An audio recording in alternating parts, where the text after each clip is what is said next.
प्राथमिक स्कूलों में बीएड डिग्रीधारी को सुप्रीम कोर्ट द्वारा अपात्र किए जाने के फैसले के बाद शासन ने बस्तर और सरगुजा के 2897 सहायक शिक्षकों की नौकरी से निकालने की प्रक्रिया शुरू कर दी है। दूसरी तरफ बीएड शिक्षक अपनी नौकरी बचाने शासन से गुहार लगा रहे हैं। 12 दिन से शिक्षकों का आंदोलन जारी है। शिक्षकों ने बुधवार को बीजेपी कार्यालय का घेराव किया, जिसमें 30 लोगों को गिरफ्तार किया गया। शिक्षक जब तक नौकरी के बदले नौकरी नहीं दी जाती तब तक आंदोलन करने की चेतावनी दे रहे हैं। वहीं सरकार मामले को हाई पावर कमेटी सौंपने में जुट गई है।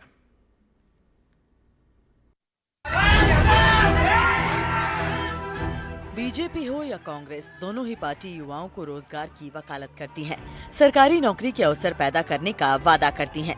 लेकिन छत्तीसगढ़ में 2897 शिक्षकों को नौकरी से हटाने की प्रक्रिया शुरू हो चुकी है। बीएड शिक्षकों की भर्ती हुई थी और उसके बाद से सरकार ने अब सुप्रीम कोर्ट का जो फैसला आया उसके बाद से उनको टर्मिनेशन के ऑर्डर देना शुरू कर दिया है। और इसको लेकर जो तमाम सरगुजा के हों या बस्तर के जो टीचर्स थे उन्होंने आंदोलन शुरू किया। तो तस्वीरें देखिए यहाँ पे कि तूता का ये ग्राउंड, यहाँ पे बड़ी संख्या में जितने लोगों को हटाया है या हटाने की प्रक्रिया शुरू हुई है, वो इस बात की गुहार लगा रहे हैं कि आखिर उनकी गलती क्या है, क्योंकि उन्होंने कंपटीशन फाइट किया और कंपटीशन फाइट करने के बाद नौकरी हासिल की। लंबी प्रक्रिया के बाद कानूनी पेचीदगी की वजह से या राजनीतिक इच्छा शक्ति की कमी की वजह से इन तमाम लोगों की नौकरियां उनके हाथ से जाती नज़र आ रही हैं। और सबकी अपनी अपनी कहानियां हैं, क्योंकि वो जिस क्षेत्र से आते हैं कि परिस्थितियों में उन्होंने इस नौकरी को हासिल किया और जब नौकरी जा रही तो कैसी पीड़ा होती है उनसे खुद समझने की कोशिश करते हैं। कहाँ से हैं मैम, क्या नाम है आपका? सर मैं भिलाई से हूँ। मेरा नाम श्रीमती बबीता साहू है। मेरी पोस्टिंग सर जगदलपुर में हुई थी, एक गांव में, बेड़ागुना में जी। सर मैं बस यही कहना चाहूँगी कि एक साल जब मेरी जॉब लगी तो सर मैं प्रेग्नेंट थी और उस प्रेगनेंसी में पढ़ाई करना मेरे लिए काफ़ी सफ़र, मेरी ही नहीं, ये सब शिक्षिकाओं की कहानी है। तो बहुत मुश्किल से हमने पढ़ाई की। ये मैं वो नहीं चाहती, सिंपैथी नहीं दे रही हूँ, सिंपैथी नहीं दे रही हूँ, पर मैं बता रही हूँ अपनी कहानी कि हमने बड़ी मुश्किल से पढ़ाई की। मेरिट में है सर, किसी से चुराया तो नहीं है सर, नौकरी फिर इस तरीके से निकाला जाए। न्याय जो मिला है हम उसका सम्मान कर रहे हैं, डीएड वालों को दिया जाए, पर हमारे लिए हमको समायोजन दिया जाए। मैं यही चाहती हूँ सर कि शायद सरकार जो सुशासन का सरकार है सर, यही कहना है ना सर, सुशासन का सरकार, तो सर चुप क्यों है? हम जानना चाहते हैं सर, वो सरकार हमारे लिए ना, हमने ही तो चुना है सरकार को, तो हमारी दर्द क्यों नहीं दिखाई दे रहा है सरकार को? समायोजन की सभी की मांगे हैं, कुछ विकलांग भी हैं। आपकी नौकरी कहाँ लगी थी और अब कितना डर सताता है? सर बहुत डर सताता है हमारा नौकरी छूटने का। मेरा पोस्टिंग कांकेर जिला के अंतरगढ़ ब्लॉक में तड़ोकी के कचवर में है। ये पूरा नक्सली इलाका है? हाँ, बहुत नक्सली इलाका है, नदी नाला सब जंगल को पार करके जाती हूँ। तो क्या सपने बुने थे कि नौकरी मिल गई, फिर जीवन किस तरीके से चलेगा, और अब इस मुहाने पे आके खड़े हो गए हैं? बहुत विपरीत परिस्थिति से गुजरी हूँ सर, बहुत संकटों की। बेचारी मेरी मम्मी तो बहुत वो अनपढ़ है और मेरे को पढ़ाई है बहुत। क्या नाम है, कहाँ पे आप पोस्टिंग थे? सर रिचा शर्मा, बैकुंठपुर कोरिया में मेरी पोस्टिंग है और मैं वहीं की हूँ।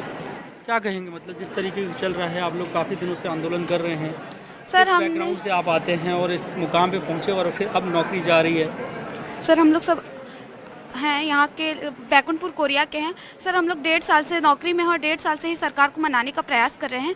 और बात ये आती है कि सरकार अब राजनीति करने पे लग गई है। जब सरकार को प्रशासन में आ गई है, वो पहले वो भले ही विपक्ष की पार्टी थी, जब वो विपक्ष की पार्टी थी तब वो कह रही थी कि कांग्रेस की पार्टी जब शासन में थी तब उससे कहा गया था कि इनको आप नौकरी दो, ये निर्दोष है। और जब आज वो शासन में आ गई है तब वो राजनीति करिए, जबकि शासन का कर्तव्य होता है कि वो अपने कर्मचारियों की सुरक्षा करे, उनके रोजगार को बचाए।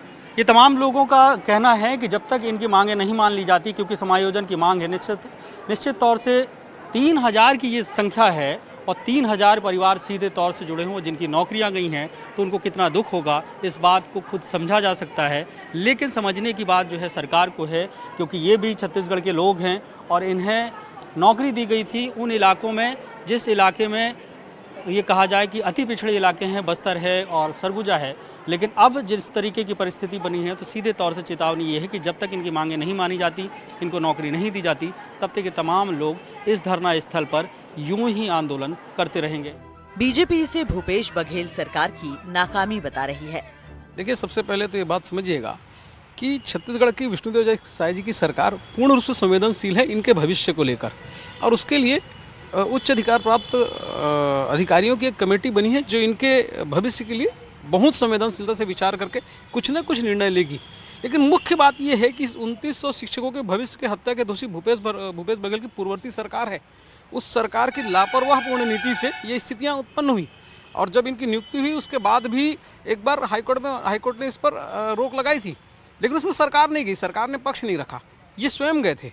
उसके बाद जब इनको रोक स्थगन हट गया तो उसके बाद भी नियुक्ति पत्र देने में इन्होंने राजनीति करने के लिए राहुल गांधी का इंतजार किया, फिर नियुक्ति पत्र दिया और आज आखिर वही परिस्थिति आई। लेकिन विष्णुदेव साय जी की सरकार में निसंदेह इनके ऊपर संवेदनापूर्ण कार्य करते हुए इनके भविष्य की चिंता करेगी।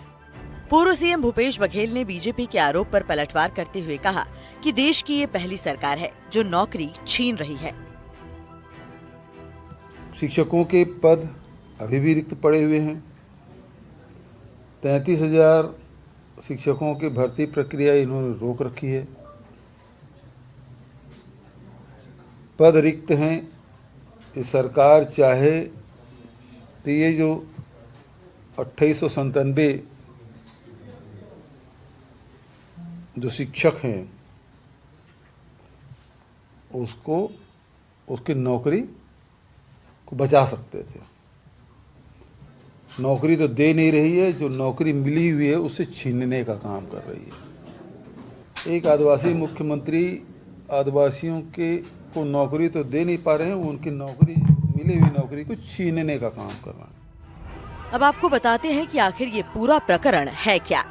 4 मई 2023 को 6,285 सहायक शिक्षक भर्ती का नोटिफिकेशन जारी हुआ था। 10 जून 2024 को परीक्षा हुई। 2 जुलाई 2023 को परिणाम आया। मेरिट लिस्ट जारी हुई। 11 अगस्त को सुप्रीम कोर्ट का फैसला आया। शिक्षा की गुणवत्ता का हवाला देते हुए एनसीटीई के 2018 का गजट, जिसमें बीएड को प्राथमिक के लिए मान्य किया गया था, उसे खारिज कर दिया गया। सुप्रीम कोर्ट के 11 अगस्त के फैसले के आधार पर बीएड अभ्यर्थी ने हाई कोर्ट में याचिका दायर की। कोर्ट ने 2 जुलाई के रिजल्ट के आधार पर मेरिट लिस्ट से बीएड को हटाकर डीएड की काउंसलिंग शुरू करे। बीएड अभ्यर्थी हाईकोर्ट के फैसले के विरुद्ध सुप्रीम कोर्ट गए। सुप्रीम कोर्ट का फैसला आया 29 अगस्त 2023 को। सुप्रीम कोर्ट ने बीएड को अंतरिम राहत प्रदान करते हुए नियुक्ति प्रक्रिया में शामिल होने की छूट दी, लेकिन अंतरिम राहत को बिलासपुर हाईकोर्ट के फैसले के अधीन रख दिया।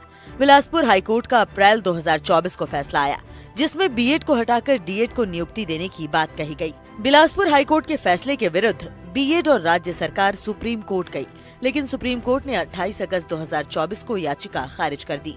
डीएड के अभ्यर्थियों ने सुप्रीम कोर्ट में बीएड धारी की याचिका खारिज होने के बाद बिलासपुर कोर्ट में डीपीआई पर अवमानना का केस कर दिया। बिलासपुर हाईकोर्ट ने 10 दिसंबर को डीएड धारी की भर्ती का ऑर्डर जारी कर दिया।